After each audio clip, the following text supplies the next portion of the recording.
नमस्कार दीपक सर, बहुत बहुत स्वागत है आपका। धन्यवाद, आपने बुलाया, एक और मौका दिया, थैंक यू।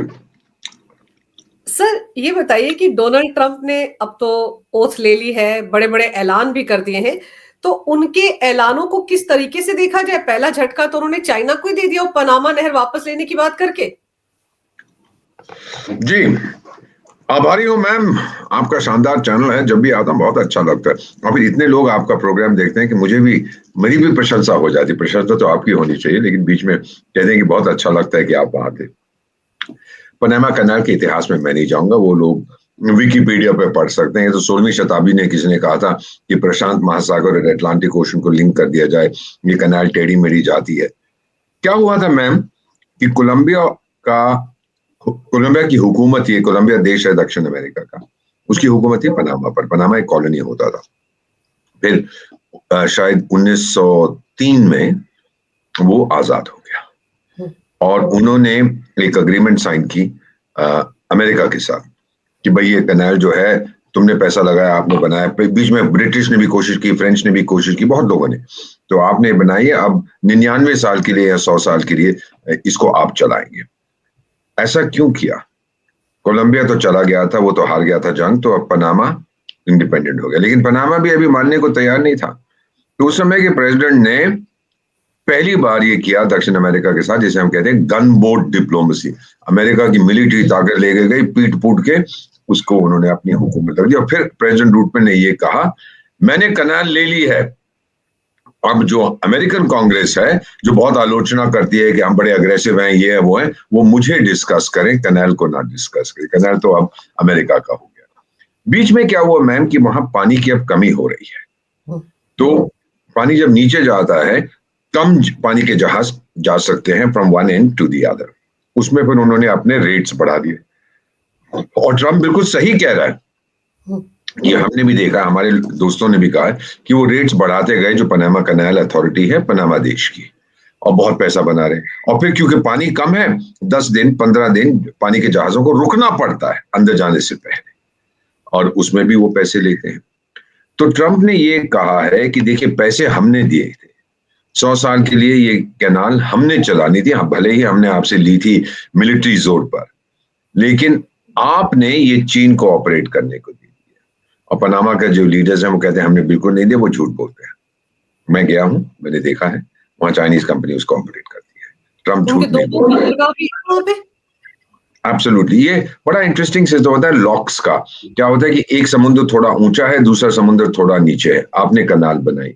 अब जो ऊंचा समुद्र है, आपके पानी के जहाज को नीचे लाना है, तो आप फिर थोड़ा सा पानी कनाल के अंदर भेज देते हैं, आपका जहाज अपने आप नीचे आ जाता है। उधर जाते हैं, दूसरा वाला अगर थोड़ा ऊंचा है, फिर आप पानी कनाल में भर देते हैं, आपका पानी का जहाज ऊंचा चला जाता है, आप वहां से निकल जाते हैं। तो ये तरीका होता है, इसको लॉक सिस्टम कहते हैं। सुएज कनाल में भी यही है, मैंने देखा, मैं तो गया हुआ वहां पर। अच्छा। तो मैम, अब इसमें क्या होता है कि जब उसने कहा कि आप लोग चीन को दे रहे हैं, चीन का कोई लेना देना नहीं है कनाल के साथ, लेकिन वो पंगा ले रहे हैं। दूसरी चीज जो बड़ी महत्वपूर्ण है और बहुत कम लोग, मेक्सिको में एक ट्रांस ओशियानिक सड़क बन रही है, एक क्या कहेंगे उसको, पाथ बन रहा है, या एक जैसा हमारा आईमैक है, इंडिया यूरोप मैरीटाइम कॉरिडोर, एक मैरीटाइम कॉरिडोर ट्रांस ओशियानिक बन रहा है। उसमें क्या है कि एक तरफ से अटलांटिक ओशन से पानी का जहाज आएगा, इस जगह पर पहुंचेगा, फिर यहां से ट्रेन या सड़क के जरिए दूसरी तट पर पहुंचेगा, और वहां फिर शिप में चला जाएगा। तो ये 200 किलोमीटर का जो डिस्टेंस है दोनों के बीच में, वो बाय रोड होगा। जैसे आईमैक भी हम बना रहे हैं कुछ, तो इसको एक alternative to the Panama canal बनाया जा रहा है, उस तरह से बेचा जा रहा है। 6 बिलियन या 7 बिलियन, ये कभी फिगर्स तो कभी इतने होते हैं, कभी उतने होते हैं, लग रहे हैं। और उसमें से लगभग 70% एक देश ने दिए हैं, जिसका नाम चीन है। तो असली मालिक उसका चाइना होगा। और ट्रंप ये भी जानता है कि पनामा कनाल को वो चला रहे हैं, और जो उसका ऑल्टरनेटिव बन रहा है कि पनामा कनाल का इतिहास खत्म हो रहा है, पुरानी टेक्नोलॉजी है, वो चाइना उसमें इन्वॉल्व है। और बेसिक मैसेज वो क्या दे रहा है कि देखिए, मैं बागबान हूं, ये बगीचा मेरा है, यहां पंगा लेने की कोशिश मत करना। ये स्पष्ट रूप से उसने मैसेज दिया। बाद में चाइना जो मर्जी करे कि हम नहीं चला रहे जी, हम तो बड़े अच्छे आदमी जी, हम तो दूध पीछे हुए बच्चे हैं, नॉनसेंस। वो अमेरिका के बैकयार्ड में खेलने की कोशिश कर रहे हैं। करोड़ों लोग आपका प्रोग्राम देखते हैं बेटा। बता देता हूँ, ये सारी गलती जो मैं समझता हूँ ये बराक हुसैन ओबामा की है। चाइना गया, हमारी डिफाइनिंग पार्टनरशिप होगी 21वीं शताब्दी की, हम तो भाई हैं, तुम डार्लिंग हो, मैं तुम्हारा डार्लिंग हूँ। फिर चीनी फौज ने अगले दिन कहा, यार तुम्हारा प्रेसिडेंट बड़ी बड़ी बातें कर गया था, अब हमारी दोनों फौज बराबर की हैं, आधी दुनिया तेरी आधी दुनिया मेरी। बराक ओबामा को जब बताया गया कि चीनी फौज कह रही है कि हम दुनिया आपस में बांट लेते हैं, हमारी तो बराबरी है, तो वापस जाके कहता है, सुनिए चीनी लोगों, अमेरिका की फौज दुनिया की सबसे शक्तिशाली है मानव इतिहास में, ये समझ जाओ, फुल स्टॉप। पंगा लेने की कोशिश मत करना। तो यही चीज ट्रंप दोहरा रहा है कि दिस इज माय टेरिटरी, और यहाँ पे पंगा लेने की कोशिश मत करो। मैम, रूस का भी मैं पैरेलल दे सकता हूँ। सोवियत संघ टूटा है, पोस्ट सोवियत स्पेस में हल्के हल्के यूरोपियंस और अमेरिकन नेटो के नाम लेकर अंदर घुसते गए। फाइनली व्लादिमीर पुतिन ने कहा, बस अब नहीं, ये मेरा इलाका है, यहाँ घुसने की कोशिश मत करो। जैसा हम भी कहते हैं, आपको मालूम है चाइना को काफी पिटाई हुई थी श्रीलंका में, चाइना बुरी तरह से मालदीव्स में भी ठुका है, नेपाल में भी उसकी पिटाई हो रही है। मीडिया जो मर्जी कहता रहे कि चाइना ये घुस गया वो घुस गया, घुस के करेगा क्या? मैं तो 3 अफ्रीकी देशों में आपका विशेष सलाहकार हूँ, वहां की सरकारों का। इतना बता देता हूँ, चीन ने बहुत पैसा लगाया, चलिए मान लिया आपने वहां पे 5 बिलियन 10 बिलियन डॉलर आपने, कहते हैं इन्वेस्टमेंट है, भाई इन्वेस्टमेंट नहीं है, लोन होते, कर दिया। अगर वो देश आपको वापस नहीं करता है तो क्या करोगे? जाके धरती ले लोगे, इसकी फौज भेजोगे, नेवी भेजोगे? ये होता नहीं है। चीन को ये बात जल्दी समझ आएगी जब ये देश कहेंगे आपका जो BRI belt and road initiative है और ये है वो, अब तो पाकिस्तान भी पैसे देने को तैयार नहीं है लौटाने को, क्या कर लोगे? तो ये चीजें जब हमको समझ आ जाती हैं, हम देखते हैं कि डोनाल्ड ट्रंप जो कर रहा है वो अमेरिकन सिक्योरिटी के लिए कर रहा है। क्योंकि क्या कहता है, हम श्रेष्ठ भारत की बात करते हैं, वो अमेरिका फर्स्ट की बात करता है, इसमें कोई संदेह नहीं है। He loves America just as Narendra Modi loves Bharat. अब नरेंद्र मोदी को इनविटेशन क्यों नहीं दिया? बड़ी मजेदार बात है, ये भी बता देता हूँ। 6 देशों में आपका राजदूत रहा हूं और मैं जानता हूं ये कैसे होता है। जो लोग विदेश सेवा के सदस्य नहीं है शायद उनको नहीं पता लगता क्या होता है। ऐसा होता है मैम, मान लीजिए कि मैंने किसी देश के राष्ट्रपति को भारत बुलाना है इंडिपेंडेंट रिपब्लिक डे परेड के लिए, मिसाल के तौर पर अब इंडोनेशिया के राष्ट्रपति है, चौथी बार है इंडोनेशिया से कोई आ रहा है, हम संबंध उनके साथ मजबूत कर रहे हैं। पहले क्या करेंगे कि हमारा राजदूत वहां पे जकार्ता में या उनका राजदूत दिल्ली में, हम बुला के कहेंगे, यार टाइगर सुन, आपका राष्ट्रपति 26 जनवरी को क्या कर रहा है? तो वो बोलेगा जी बड़ा बीमार है, या इधर जा रहा है, या उसकी अम्मा की तबीयत ठीक नहीं है। तो हम कहेंगे अच्छा ठीक है, कोई बात नहीं, समझ गए कि वो नहीं आ पाएगा। अगर कहता है कि वो फ्री है, फिर हम कहते हैं यार अगर उसको हम बुलाएं, क्या वो आएगा 26 जनवरी को एज चीफ गेस्ट? तो फिर वो वापस मैसेज जाता है जकार्ता, कहते हैं हाँ जी बिल्कुल, बड़ा खुश होगा, लो जी इन्विटेशन भेज दिया। अब मेरा मानना है, माय पर्सनल ओपिनियन, बिल्कुल निजी तौर पर, कि शायद हमारी तरफ से संदेश ये गया होगा कि वो बिजी हैं, किसी कार्य में, किसी चीज में इन्वॉल्व हैं और इस बार शायद नहीं आ पाएंगे, लेकिन इसके बहुत जल्दी बाद वो जाएंगे। और उन्होंने एक संदेश भी भेज दिया, माय डियर फ्रेंड बोला है डोनाल्ड ट्रंप को कि हम दुनिया को अच्छी जगह बनाएंगे। ऐसा बड़ा पावरफुल मैसेज है। तो ये नहीं, ये कहना सही नहीं है कि उनको इन्वाइट नहीं किया था। हाँ, वो जो यूक्रेन का है टाइगर, क्या नाम उसका, बेगिंस्की नहीं, क्लाउनिंस्की, वो जो क्लाउन है वहां का, सर्कस का जोकर जो वहां का राष्ट्रपति है, पहले तो उसने एक मीडिया इंटरव्यू, मैम इसी महीने की शुरुआत में एक बहुत मशहूर, जैसा आपका पॉडकास्ट भारत में बहुत मशहूर है, द बेस्ट इन इंडिया, वहां पर एक बेस्ट इन अमेरिका भी पॉडकास्ट है, फ्रिडमैन या पिडमैन या लिडमैन ऐसे कुछ का, उसमें उसने जेलेंस्की की इंटरव्यू की और ये जो बेगिंस्की है ये कहता है अजी देखो मुझे तो बुला रहे थे आ जाओ, मैं नहीं गया क्योंकि मेरा देश तो जंग में है, तो मैं कैसे जा सकता हूँ। 18 बार तो पिछले साल 2024 में देश को छोड़ के चला गया था, ये बकवास करता। ये कहने की क्या जरूरत थी कि मुझे बुलाया? फिर डोनाल्ड ट्रंप के बेटे ने क्या कहा कि 3 बार तो इसका राजदूत आके मेरे जूते पॉलिश करके गया कि मेरे बाप, मेरे अंकल, मेरे चाचा इसको बुला लो, हमने नहीं बुलाया इसको।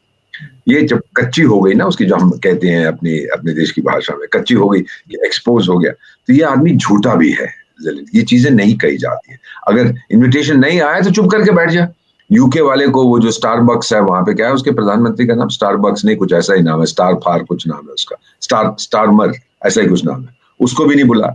सिर्फ यूरोप से वो गई थी इटली वाली मिस मेलोनी, और अब ये दोनों के बीच में वो क्या कहते हैं मध्यस्थता करेगी between the United states and Europe, because Donald Trump अभी यूरोप से जो भी उसके संबंध हो उनको पसंद नहीं करता। खास के अभी तक मैंने छतरी दी हुई थी, आपको बारिश से बचाने के लिए, तो कम से कम छतरी की मेंटेनेंस तो आप लोग करते, कुछ तो पैसे दो, आप तो फोकट में ही लगे हुए थे।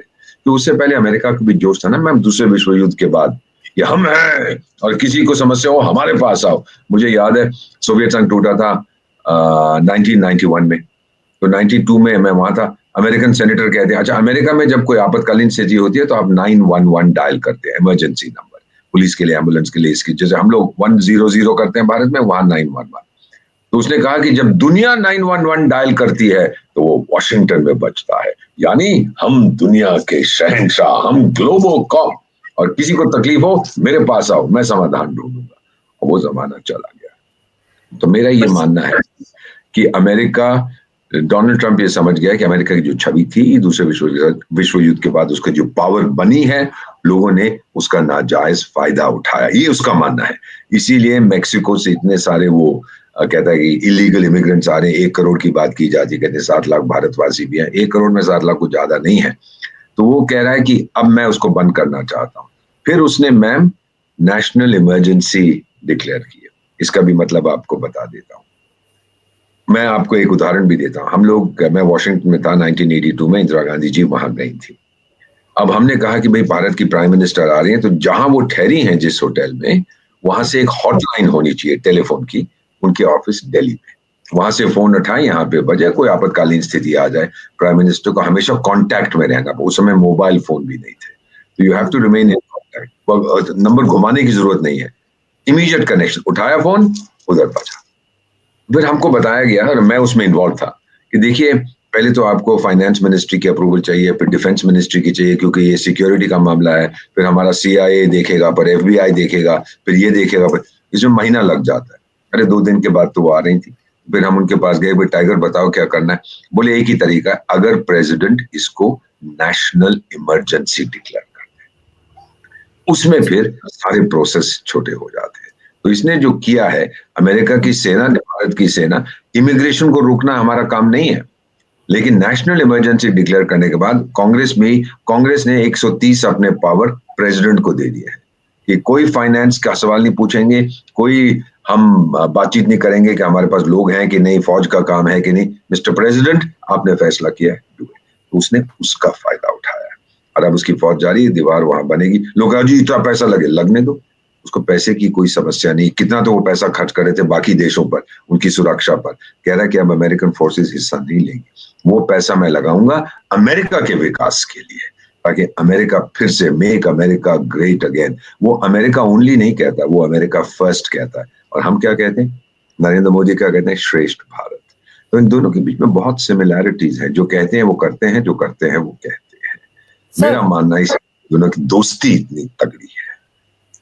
सर बहुत से लोगों को ये भी लग रहा है कि अंबानी की तस्वीरें आ रही थी डोनाल्ड ट्रंप के साथ, वो वहां पार्टी में पहुंचे हुए थे, तो यहाँ से फिर PM मोदी नहीं गए। फिर S जयशंकर साहब की अब तस्वीरें आ रही कि फ्रंट रो में बैठे थे, देखिए कितना स्ट्रॉन्ग मैसेज आ रहा है। तो ये सब चीजें डिप्लोमेसी में कहाँ स्टैंड करती हैं सर, इनका क्या अब ये भी कहा जा रहा है कि जो लोग अटेंड करना चाहते थे इनॉग्रेशन, जिनको इनवाइट नहीं किया गया था, वो $1 मिलियन में टिकट खरीद सकते थे। ये भी अब हमने सुना। ये तो मैंने देखा हुआ है, मैं 2 इनॉग्रेशंस मैंने देखे, रोनाल्ड रेगन की और बिल्लू भाई क्लिंटन, अपने पंजाब के बिल्लू भाई क्लिंटन साहब की भी इनॉग्रेशन मैंने देखी है। वहां पे क्या होता है, इनॉग्रेशन होगी, उसके बाद फिर एक बॉल होती है, पार्टी होता है, और पार्टी में हम लोग गए थे मैम रोनाल्ड रेगन के टाइम में, तो वहां पे $2 का एक वाइन का ग्लास खरीदना पड़ता है। पैसे दो, आप मेहमान है लेकिन पैसे दो, अमेरिकन सिस्टम है भाई, वो पैसा पैसा पैसा, राजों का राजा रुपया।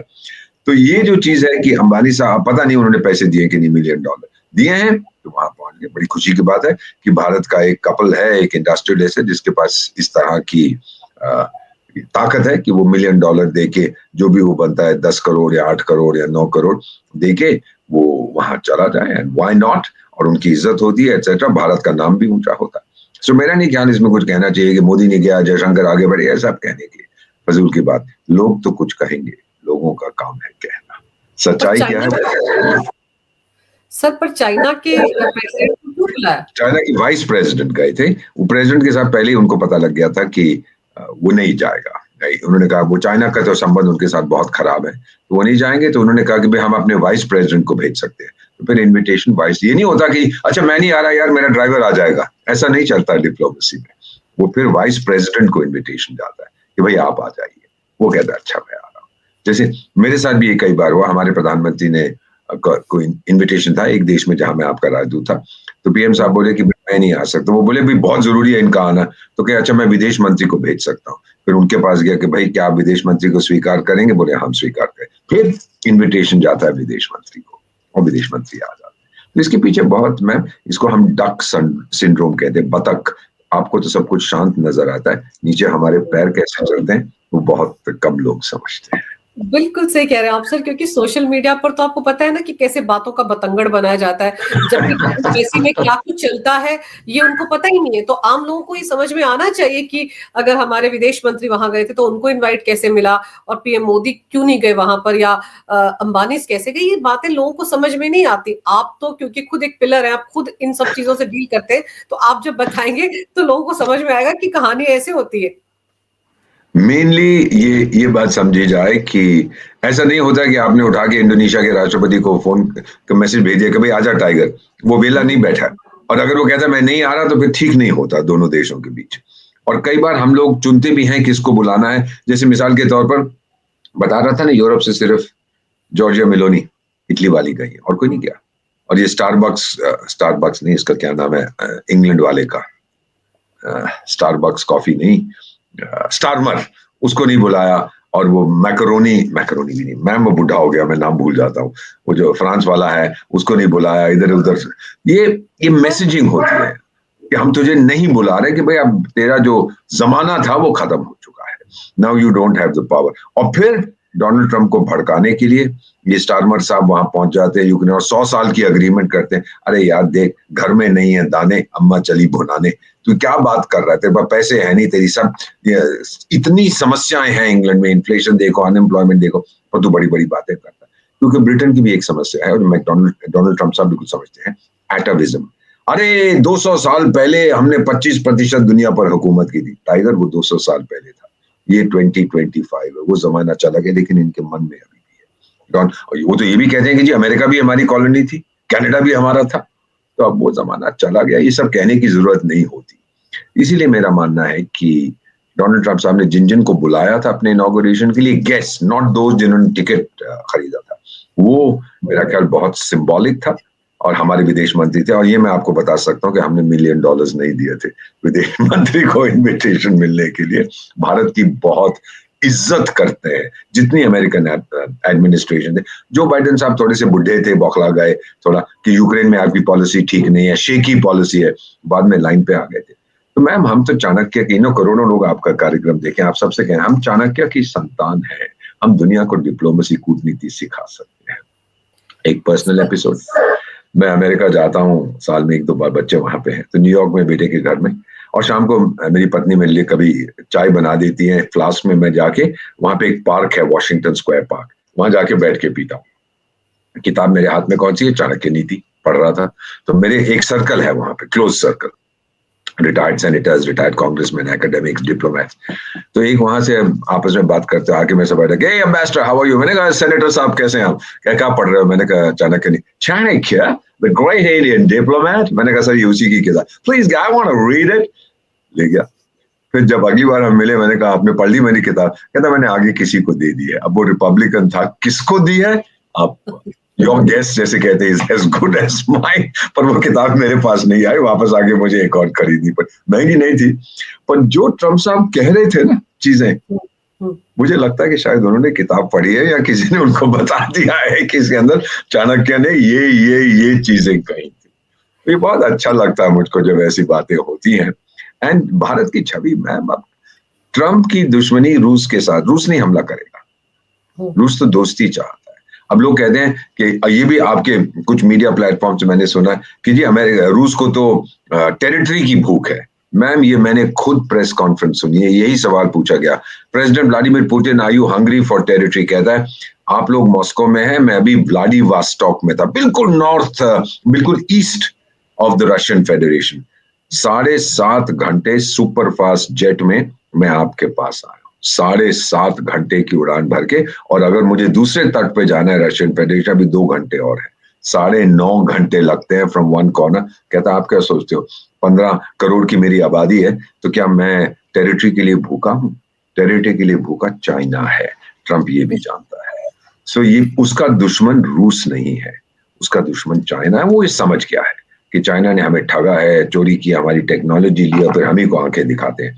और अगर एक देश है दुनिया में आज, और ये मैं गर्व के साथ कहता हूं, मैं ट्रंप के बारे में, it's not just for Trump, एक देश है जो आंख से आंख मिला के चीन के सामने खड़ा हुआ, छाती से छाती मिला के कि आजा टाइगर, वो भारत है। ट्रंप भी ये जानता है। सर, आतंकवाद को खत्म कर दूंगा ये ऐलान किया, फिर इलीगल इमिग्रेंट्स को तुरंत बाहर करूंगा, ये सारे जो ऐलान है इनसे आप पाकिस्तान को कहां देखते हैं? पाकिस्तान को लेकर भी तो एक झटका ही है ना आतंकवाद टेररिज्म को लेकर। 100%, क्योंकि उसने जो ड्रग कार्टल्स हैं मेक्सिको में, उनको भी इंटरनेशनल टेररिस्ट ऑर्गेनाइजेशन घोषित किया। देखिए, आप माने ना माने, अमेरिका की डिप्लोमेटिक स्ट्रेंथ कम हो गई है, मिलिट्री स्ट्रेंथ कम हो गई, लेकिन उसकी आर्थिक शक्ति के साथ कोई पंगा नहीं ले सकता। ना चीन ले सकता है, ना मैं ले सकता हूँ, ना यूरोप ले सकता है। ये सच्चाई है। उनको डर है कि जो इलीगल आए थे, 1 करोड़ की बात करते हैं ना, उसमें 7 लाख कहते हैं भारतीय मूल के, ये लोग आतंक फैलाते हैं, ये ड्रग्स लाते हैं, ये बेईमानियां करते हैं, चोरी करते हैं, डाके करते हैं। कहते हैं मैं नहीं चाहता ये, क्योंकि मुझे बहुत पैसे खर्च करने पड़ते हैं फॉर पुलिसिंग एटसेट्रा एटसेट्रा। मेरे समाज को ये अंदर से खोखला कर रहे हैं ड्रग्स के जरिए। बॉर्डर को सील कर दिया उसने। आतंकी जो हैं, जो अमेरिका में आते हैं, अधिकांश वो जो देखा गया है वो इलीगल इमिग्रेंट्स है, जो अच्छा खासा पीता अमेरिकन फैमिली है, व्हाइट अमेरिकन या ब्लैक अमेरिकन या इंडियन अमेरिकन, वो नहीं करते ये, चाहे वो बड़े खुश हैं वहां पर। America ma'am is the ultimate dream. 800 crore की आबादी है दुनिया की, उसमें से 34 करोड़ अमेरिकन को निकाल दीजिए, बाकी तो 760 करोड़। जिस दिन अमेरिका ने कहा कि मुझे वीजा की जरूरत नहीं है दुनिया को, सारी दुनिया वहां पहुंच जाएगी। इट इज द ड्रीम, आप माने ना माने, वो सपना है पूरी दुनिया का। I'm just being honest, मेरे दोनों बच्चे वहां रहते, ये नहीं कि भारत से प्रेमी बहुत प्रेम करते हैं, मिलने आते हैं, पर अब कितने साल वहां रहते हो गए, so they feel very comfortable, उनका घर बन गया। So it is the ultimate dream. तो मेरा ये मानना है कि he wants to protect America. हम भी तो इलीगल इमिग्रेंट्स को बाहर निकाल रहे हैं, हमने भी देखा आतंक के साथ क्या हो सकता है, कौन लोग हैं उसमें भाग लेते हैं। He does not like Pakistan, period. पहले टर्म में लोग भूल गए हैं, इसने 1 हफ्ते के अंदर ट्वीट किया था कि हमने बिलियंस ऑफ डॉलर्स पाकिस्तान को दिए हैं और बदले में छल, कपट, धोखा, हमारे साथ उन्होंने धोखा किया है। हमारे को भी कहते हैं डार्लिंग डार्लिंग, और उधर जो आतंकी हैं अफगानिस्तान में, उनको भी कहते हैं स्वीट हार्ट स्वीट हार्ट। कहता है इसको मैं बिल्कुल बंद करूंगा। अब अमेरिका का जो डीप स्टेट है, डीप स्टेट का मतलब ये नहीं होता बुरे लोग हैं, ये बहुत पेट्रियाटिक लोग हैं, लेकिन ये सरकार के साथ सहमत नहीं है। तो इसने कोशिश भी की थी कि वॉशिंगटन का जो दलदल है साफ करो, नहीं कर पाया था। तो इसने ये ऐलान किया था कि मैं, उसी मगर स्पष्ट था कि ये पाकिस्तान को पसंद नहीं करता, क्योंकि वो आतंक का गढ़ बन चुके हैं। अब मेरा मानना है, और मेरे अमेरिकन फ्रेंड्स से मैं बात करता हूं, अब आप माफ करेंगे मैम, बहुत से लोग आपका प्रोग्राम देखते हैं, मैं कुछ कहने जा रहा हूं। जब एक अमेरिकन फॉर्मर सेनेटर से मेरी बात हुई, तो बात करते करते कहता है, you know ambassador, I love Indian people. मैंने कहा क्यों सर? कहता है कि आप लोगों का भोजन बड़ा अच्छा है, बड़े अच्छे लोग हैं, आप दंगा नहीं करते, ये नहीं करते, वो नहीं करते। $3 बिलियन आपका जो कम्युनिटी है, समुदाय है अमेरिका में, 300 बिलियन डॉलर आप टैक्सेस में देते हैं एक साल में, तो आप बड़े अच्छे लोग हैं। तो मैंने कहा sir thank you very much. मैंने कहा कोई ऐसे हैं जो आपको पसंद नहीं है, अमेरिका को पसंद नहीं है? और उसका जवाब मेरे को जो था, फिर से मैं क्षमा चाहता, वी डोंट लाइक मुस्लिम्स। अब ये सही है गलत है, ये उसने कहा, ये मैं नहीं कह रहा। तो they don't want that. Trump ने, तो आपको याद है पिछली बार जब पहली बार आया था, प्रतिबंध भी लगा दिए थे वीजास पे, वो फिर सर वो FATF में भी तो पाकिस्तान को डाल दिया था ग्रे लिस्ट में, ये डोनाल्ड ट्रंप ने किया था 100%, और फिर से वो होगा। लेकिन एक चीज, मेरे जो ग्रुप में फ्रेंड्स है, जब हम बात करते हैं, मैंने कहा ऑल राइट, अफगानिस्तान से शायद मैं बचा सकता हूँ पाकिस्तान को, ईरान से शायद आप लोग बचा सकते हैं, किसी और से कोई और बचाएगा, लेकिन पाकिस्तान को पाकिस्तान से कौन बचाएगा? इसका जवाब अभी तक नहीं मिला। Pakistan has had it, you know, वो खत्म हो गए because of this terrorist business. सारी दुनिया आज पीड़ित है आतंक से, हम पीड़ित हैं, हम भी ये जानते हैं। 3 चीजें पीएम साहब ने क्या की थी, हेगड़ी खत्म कर दूंगा, कटोरा दे के भीख मंगवाऊंगा, और बाकी पाकिस्तान की छवि सब खत्म होगी, सब। ट्रिपल लॉक हम कहते हैं, डिप्लोमेटिकली आइसोलेटेड, इकोनॉमिकली स्ट्रैंगुलेटेड, और ग्लोबली जो उसकी जो भी कुछ उसका व्यापार था वो सब ठप हो गया। कुछ नहीं है उसके पास। तो जिस दिन उनको ये बात समझ आई शायद परिवर्तन आएगा, लेकिन हम भी ये मानते हैं, अमेरिकन भी ये मानते हैं, इतनी जल्दी वो सुधरने वाले नहीं है। 2 या 3 पीढ़ियां लगेंगी, एक पीढ़ी 25 साल की होती है। तो डोनाल्ड ट्रंप जरूर एक्शन लेगा पाकिस्तान के अगेंस्ट, एफएटीएफ में दोबारा डालेगा, ये करे, आईएमएफ के लोन नहीं जाने देगा। लेकिन मैम फिर सवाल हम लोग भी यही पूछते हैं, मुझसे लोग कहते हैं कि अम्बेसडर साहब, भारत की तो इतनी बड़ी आर्मी, इतनी शक्ति है, आप पीओके को कितनी देर में लेंगे? मैंने कहा देखिए, अगर लेना है और परमाणु हथियारों का इस्तेमाल नहीं होता तो मैं तो 24 घंटे में ले लूंगा, लेकिन उसके बाद आपको उतने लोग और चाहिए जो कट्टरपंथी हैं। अब इसका फैसला आप करिए। ये चीजें रियलिटी है, हम लोग बड़े सोच समझ के कदम लेते हैं, गाली गलौज में हम विश्वास नहीं करते। तो ट्रंप का भी मेरा ख्याल ये समझ गया है कि अगर किसी देश ने आतंक के साथ लड़ना है वो भारत है। सर, अभी डोनाल्ड के ओथ टेकिंग से पहले ही हमने देखा कि इजराइल और हमास के बीच भी सीज फायर हो गया।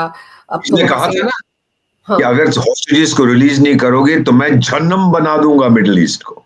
ताकत है अमेरिका में, और वो डर गए, खामोश। और अब आपने बात की हमास इजराइल की, जो सीज फायर हुआ, पीस डील नहीं हुआ है, युद्ध विराम।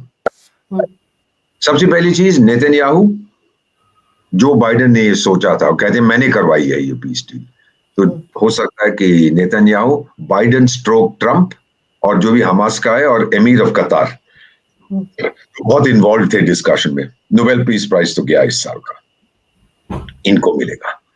नेतन्याहू क्या चाहता है? मैम क्या होता है कि हम लोग, बहुत से ऐसे लोग हैं जो एक्शन को एनालाइज करते हैं, मैं मेंटालिटी, माइंडसेट को देखता हूं। नेतन्याहू का दुश्मन कौन है आज?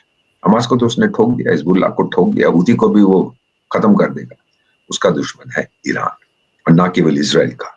इजराइल ऐसी जगह में रहता है जहां सब तरफ मुस्लिम देश है, तो उनके साथ दोस्ती करने की वो कोशिश करता है। इजिप्ट के साथ वो अग्रीमेंट हो गया था, सऊदी के साथ होने वाला था, फिर हमास का ये हुआ, यूएई के साथ हुआ, बहरीन के साथ, जॉर्डन के साथ। मेन चीज ये है, उसने कहा था कि मैं ईरान पे हमला करूंगा, और बुड्ढन साहब बोले देख भाई, तू जो कर, उसके होटल को ठोक दे, उसके नाइट क्लब को ठोक दे, सड़क को ठोक दे, पर न्यूक्लियर, उसके परमाणु जो फैक्ट्रीज है उन पे मत कर। ट्रंप कहता है तेरा दिमाग खराब है, न्यूक्लियर पे ही तो हमको हमला करना है, और किस पे करना है? मेरा मानना है पर्सनल, अगले 1 या 2 सप्ताह में नेतन्याहू साहब ईरान की न्यूक्लियर फैसिलिटीज पर हमला करेंगे, क्योंकि आज ईरान बहुत कमजोर है। वो कुछ नहीं, और कहेगा अपने लोगों को दिखाने के लिए, मैंने ये बना दिया, वो बना दिया, ये हथियार है, वो हथियार है, सबमरीन बनाई है, ये वो न्यूक्लियर परमाणु हथियार बनाने की कोशिश कर रहा है, क्योंकि उसको पता है अगर सद्दाम हुसैन के पास न्यूक्लियर वेपन होते, मोहम्मद गद्दाफी के पास होते, तो जो कुछ उनके साथ हुआ वो फिर ना होता। यहां तक कि सीरिया के जो भाग गए हैं राष्ट्रपति, मैं जानता हूं, मैं ये नहीं कह सकता, दोस्त हैं, मिला हुआ। एक बार किसी ने मुझसे कहा था कि साहब कह रहे थे, अगर मैं रुक जाता हूं और बगावत होती है मेरे देश में, तो जो सद्दाम हुसैन का हशर हुआ था वो मेरा भी होगा। वो चला गया। इंटरनेशनल पॉलिटिक्स बड़ी खतरनाक चीज है। मेरे को तो 52 साल हो गए, अभी तक जिंदा हूं। और भी सालों तक जिंदा रहेंगे, और आपके एक्सपीरियंस से हम बहुत कुछ गेन करते हैं। मैं तो आपसे बात करते वक्त सवाल ही भूल जाती हूँ, मुझे लगता है आप बोलते रहे और हम सुनते रहे, क्योंकि कितनी सारी नई बातें पता चलती हैं। आपका बड़ा बना। सर, हमास वाला अगर मान लो कि वहां सीज फायर हो गया, मैंने तो ये भी खबर सुनी कि पुतिन साहब ने कहा कि वो भी बातचीत करने को तैयार है, वो भी चाहते हैं यूक्रेन का जो वॉर है वो बंद हो जाए, ऐसा भी है? 100%। आप गाड़ी खरीदने जाते हैं, आप मेरी गाड़ी खरीदनी है तो मैंने साइन लगा रखा है, come buy my car as is where is basis. जो कुछ है आपके सामने, लेनी है लो, अगर पैसे हैं लाओ, पैसे मुझे दो और लेके चले जाओ। पुतिन साहब भी on as is where is base. भाई डोनाल्ड ट्रंप तो धंधे वाला है ना, आर्ट ऑफ द डील 1984 उसकी मशहूर किताब है, मैंने 3-4 बार पढ़ी है। तो वो क्या कहता है उसके अंदर कि भाई डील इस तरह से होती है। अब पुतिन के साथ भी एज इज वेयर इज, तुमने 25 या 20% यूक्रेनियन टेरिटरी ले लिए, चलो हड़प करो, इसको निकल जाओ और बाद में डिकार मारते रहना, खा जाओ। और यूक्रेन का जो सर्कस का जोकर है, भाई तूने बर्बाद कर दिया अपने देश को, अब मैं एक तेरे को पैसा नहीं दूंगा, तू चुप हो जा, नहीं तो मैं यूक्रेन को छोड़ के चला जाऊंगा। और फिर अगले दिन खत्म, आपने घुटने टेक देंगे कि यूरोप के पास दम नहीं है रूस से पंगा लेने का। हाँ, बातें करेंगे, जो छोटे मोटे देश हैं, पहले सोवियत संघ के जो हिस्से होते थे, लाटविया, लिथुआनिया, एस्टोनिया, में वहां आपका राजदूत रहा हूं, तो वो ज्यादा शोर मचाते हैं, क्योंकि मैडम क्या कहते हैं कि नया मुल्ला ज्यादा नमाज पढ़ता है, तो ये बड़े ही उसमें तेज हो गए हैं, ये है वो, अब ये करेंगे वो, और यार 10,000 की तेरी फौज है, एक साला रूसी झापड़ मारेगा तेरे को चेहरे पर, सब ठीक हो जाएगा। एक एक एक जो है सरिया का झापड़ जो हम कहते हैं, बड़ा तगड़ा झापड़ तेरे को लगेगा, तू खत्म हो जाएगा। सो दीज आर थिंग्स, ये कहने की बात है। अब जब वो अगर छोड़ के चला गया, रिमेंबर ये यूरोपियन जंग है, ये अमेरिकन जंग नहीं है। उसने ये भी कहा कि अमेरिका अब हम लड़ेंगे नहीं, क्योंकि हमें इनको की तरफ फोकस कर। अमेरिकन फॉरेन पॉलिसी साइक्लिकल होती है, इस टाइम पे इनसाइड, उसके बाद दुनिया भर में, फिर इनसाइड, फिर दुनिया भर। तो ये हम एक पीरियड पे आ रहे हैं where America will look inwards, पहले मैं अपनी ताकत बनाऊं, और उसकी एबिलिटी टू सेल्फ करेक्ट, अपने आप को सही करने की उसमें बहुत क्षमता है। भारत में भी वही क्षमता है। मैम कितनी प्रेडिक्शंस हुई थी 26/11 के बाद, जी खत्म हो गया, ये टूट जाएगा, वो टूट जाएगा, कुछ हुआ है? 1947 जब से भारत को पहली बार तोड़ा गया था, मैं आजादी की बात नहीं कर रहा, तोड़ा गया था, तब से आज तक कितने लोगों ने कहा टूट जाएगा, टूट जाएगा, टूट जाएगा, टूटा है? नहीं मैम, हम लोगों में बहुत शक्ति है। जम्बावन की तरह अब भारत ने अपनी शक्ति याद कर ली, जो उन्होंने हनुमान को कहा था, जम्बावन ने रामायण में, कि हनुमान अपनी शक्ति याद कर, अपनी ताकत। आज भारत ने अपनी ताकत याद कर ली, और डोनाल्ड ट्रंप ये समझ रहे। जो हमारी इनके साथ डिस्कशंस होती हैं 2+2 डिफेंस और फॉरेन अफेयर्स, क्या वो लोग जानते नहीं है हमारी डिफेंस में क्या है? वो तो हमारी तारीफ करते हैं कि you guys are fantastic. Diplomacy में कहते हैं, मैंने खुद मैं रहा हूं, उन्होंने कहा है कि वाओ, आप लोगों की परसेप्शन तो ब्रिलियंट है। तारीफ कर रहे हैं या मक्खन लगा रहे हैं मुझे मालूम नहीं है, but they are very happy when they talk to us. Sir, Trump के आने से अभी जितनी भी अनाउंसमेंट्स की गई, इससे भारत के लिए क्या मैसेज है? भारत के साथ तो अमेरिका के रिश्ते, आपको लगता है कि और पॉजिटिव डायरेक्शन में आगे बढ़ेंगे? और 100% ये एग्जेम्पशन देगा। ये टैरिफ्स की बात करता है, इस पर मेरी मोटरसाइकिल पे तुम बहुत टैरिफ लगाते हो, ये कहता है अच्छा चल यार टाइगर, तेरी मोटरसाइकिल हम खरीद लेंगे, उसके ऊपर हम ड्यूटी नहीं लगाएंगे, ऐसा कुछ समझौता उसके साथ करेंगे। बट जो मेन इश्यूज, जो फाउंडेशनल इश्यूज हैं, उस पर कोई डिसएग्रीमेंट। अमेरिका ने पिछले 10-15 साल में, बाइडेन साहब ने कोशिश तो की थी वो यूक्रेन के ऊपर, लेकिन bilateral, one country to another country, उन्होंने ये कुछ नहीं किया जिससे हमारा नुकसान हो, ना हमने उनका नुकसान करने की कोशिश की। तो हमारे पास बैगेज नहीं है, हमारे पास कोई ऐसी चीज नहीं जो हम कहते हैं यार गलती हो गई उस टाइम पे। नहीं, अमेरिका के पास जरूर था जब उन्होंने पाकिस्तान का समर्थन किया। और फिर अमेरिकन से, मैम आई ऑलवेज सेड, मैं कितनी बार रहा हूँ, कितनी बार जाता हूँ, ये बड़े स्ट्रेट फॉरवर्ड लोग हैं, फटे मुंह कहते हैं इसको। अब जैसे कितनी अच्छी आपने कमीज पहनी है, एक अमेरिकन आएगा आपको मॉल में मिलेगा, हे मैम दैट्स ब्यूटीफुल, सीधा, आपको कभी मिला नहीं है। दूसरा आगे कहेगा, ma'am I don't like the colour of your shirt. ओए तू कौन, मैं खामखा? But they are like this, very open people, और फिर वो एरोगेंस भी है, प्राइड भी है, भाई दुनिया का मैं सर्वश्रेष्ठ हूँ। They don't like to be number 2, और हम उनसे ये कहते हैं यार चल तू नंबर 1 बैठ, मैं आपकी मदद कर, हम जॉइंट नंबर 1 हो जाते हैं। देखो मुझे तो टाइम लगेगा अभी, लेकिन वी रिस्पेक्ट अमेरिका। डॉलर की बात चली थी ब्रिक्स में, डी-डॉलराइजेशन, एकदम हमने कहा डॉलर बहुत पसंद है, हम पंगा नहीं लेना चाहते। टर्की में ये बड़ी मजेदार चीज है, वो होता ना एक अबू बकर अल बगदादी, वो इस्लामिक स्टेट का लीडर, उसको सीरिया में मारा था, और कुर्दी लोगों ने अमेरिका की मदद की थी, वो मर गया। तो अमेरिका उस समय, डोनाल्ड ट्रंप ही तो था, और उसने बोला कि देखिए अब हमारी सेना ने जो करना था कर लिया, मेरी सेना वापस आ रही है। तो टर्की क्या, एर्दोवान, रेसेप तैयब एर्दोवान, वो भी थोड़ा सा अनोखे टाइप का आदमी, उसका भी दिमाग पता नहीं कहा है। उसने कहा देखो यार, अमेरिकन तो जा रहे हैं, हमारी दुश्मनी कुर्दी लोगों के साथ है, अब ठोकेंगे कुर्दियों को, अमेरिकन चले गए। डोनाल्ड ट्रंप ने कहा, एर्दोवान अगर तूने ऐसा कुछ किया, and his words, I will obliterate Turkey's economy, मैं बर्बाद कर दूंगा टर्की। कौन पंगा लेगा? फिर एर्दोवान ने कहा नहीं, मेरा मतलब ये था कि मैं उनसे बातचीत करूंगा। तेरा कोई मतलब नहीं था, तूने सीधा कहा था कि मैं बर्बाद कर दूंगा उनको, अब मैं तुझे बर्बाद करूंगा। these are little incidents that tell you कि उसका माइंडसेट क्या है। आप मेरे दोस्त हो, जॉली गुड, आप मेरे दुश्मन हो तो दुश्मनी निभाऊंगा। दोस्त का दोस्त मेरा दुश्मन, ये भी चाणक्य ने कहा था मंडला थ्योरी में। डोनाल्ड ट्रंप इसमें भी विश्वास करता है, लेकिन अमेरिका फर्स्ट, हमारा श्रेष्ठ भारत। तो चलिए सर, उम्मीद करते हैं कि ये दोस्ती भारत के लिए अच्छी रहे और बहुत सारे फैसले भारत के पक्ष में ही लिए जाए। मेरे बहुत बच्चे जल्द बड़े खुश हैं कि मैं न्यूयॉर्क डोनाल्ड में ट्रंप रहते हैं, कहते हैं good good good, he is a great, और भारत की बहुत तारीफ कर, कितने सारे तो भारतवासी उसने भर लिए हैं। ये तो आप जानते ही है, भारतीय मूल के कितने सारे हैं। और एक तो वो रामास्वामी साहब थे, वो कहते हैं मैं गवर्नर के लिए लड़ूंगा, चलिए वो भी अच्छी बात है। और मैम फाइनली 24 अभी अभी इलेक्शन हुई है, तो 4 साल के बाद फिर से 24 में हुई थी, तो 28 में। अब मेरा एक सपना है, सच होता है कि नहीं मालूम नहीं, साकार होता है कि नहीं, जेडी वेंस लड़ेगा, क्योंकि ट्रंप तीसरी बार नहीं लड़ सकता, 2 टर्म लिमिट है।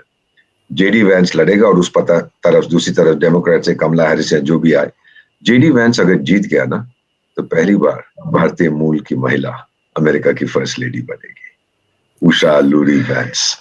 अगर ये हो जाए तो मेरा तो सीना गर्व से और चौड़ा हो जाएगा। हाँ, भले ही उसका पासपोर्ट अमेरिकन है, ये है वो है, लेकिन इंडियन ऑरिजिन। अब ये मजा आएगा अगर मैं जीवित रहा तो 2028 में यही डिस्कशन आपके साथ करेंगे, और इसको आप बचा के रखना, मेरी भविष्यवाणी को उसको प्लेबैक करना। बिल्कुल, हम 2028 में इस पे डिस्कशन करेंगे ही करेंगे। Thank you. मेरी भगवान श्री राम से ये प्रार्थना है कि आपको बहुत दीर्घायु हो, बहुत लंबी आयु हो आपकी, और आप अपना जो ज्ञान का भंडार है वो हमारे साथ ऐसे ही बांटते रहें। Thank you. जय सिया राम। जय सिया राम। आपने समय निकाला, मेरे दर्शकों को बहुत अच्छी जानकारी दी, इसके लिए आपका बहुत बहुत धन्यवाद।